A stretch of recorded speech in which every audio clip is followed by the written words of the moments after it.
So, Clair Obscur. Expedition 33 is an upcoming role-playing video game developed by Sandfall Interactive and published by Kepler Interactive. It is set to release on April 24th, 2025. I just found out about it, so check out this intro. Years ago, a mentor told me that the most important part of any story is surprise. A few years later, a writer I deeply respect wrote that perhaps the difference between good and great writing is technique, though even that was probably not as important as conviction. But what keeps us invested in a story is curiosity, the gap between what we know and what we need to know, the questions that drive us.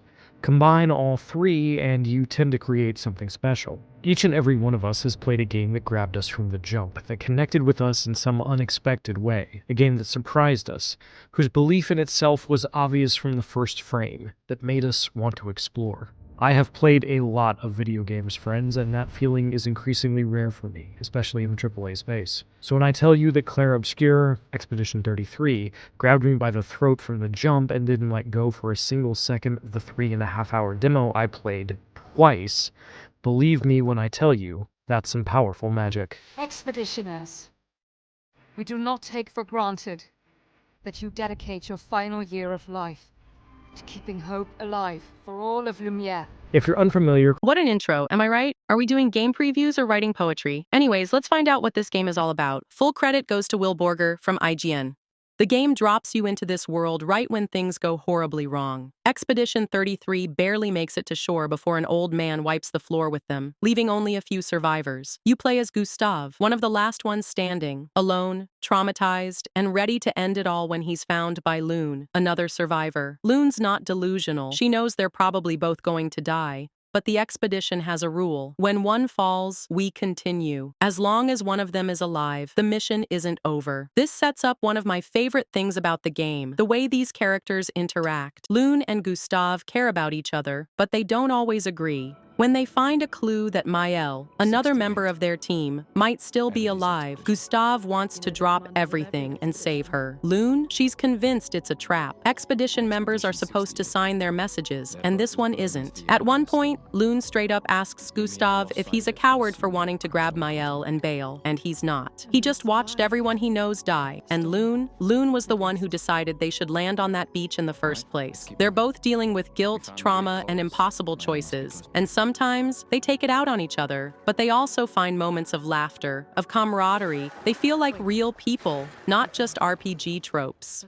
Now, this isn't an open-world game, and honestly, that's a good thing. The game reminds me a lot of Final Fantasy X, with big, beautiful environments that you travel through in a structured way, rather than a massive open map. It's a visually stunning world, filled with hidden grapple points, platforming sections, and secrets to find. And there's even an old-school world map for getting around, which is just chef's kiss for RPG fans. But what really sold me? The combat. Okay, so the game is turn-based, but not in the old-school menu-clicking way. You've got a lot of control over what happens in battle. Melee and ranged attacks work together. Melee builds AP, ranged spends it. Every character has their own unique mechanics. Gustav builds up an overcharge meter for huge attacks. Lune can apply elemental buffs, and Maëlle, who you do rescue, not a spoiler, she's in the trailers, has 3 stances that change how she fights. The turn order is visible on the side of the screen, so planning ahead actually matters. But here's where things get really interesting. Defending isn't just blocking. You have to actively dodge, parry, or even jump over attacks. Parrying, especially, is super satisfying. If you time it right, you counterattack immediately and build AP. And if an enemy attack hits your whole squad and you parry it, everyone counters at the same time in a ridiculously cool sequence. It never gets old. Beyond just the fighting, you've also got Pictos and Luminas, which let you tweak your characters in crazy ways. You can equip Pictos for buffs, like extra fire damage or more AP from parries. And if you use them enough, everyone can equip that effect without taking up a slot. So you can stack some ridiculous combos. For example, Maëlle has a skill that triples her damage if the enemy is burning. Normally, you'd need to waste a turn setting that up. But what if you give Gustav and Lune a Lumina that makes their ranged attacks set enemies on fire? Now you're automatically setting up that attack while still doing damage.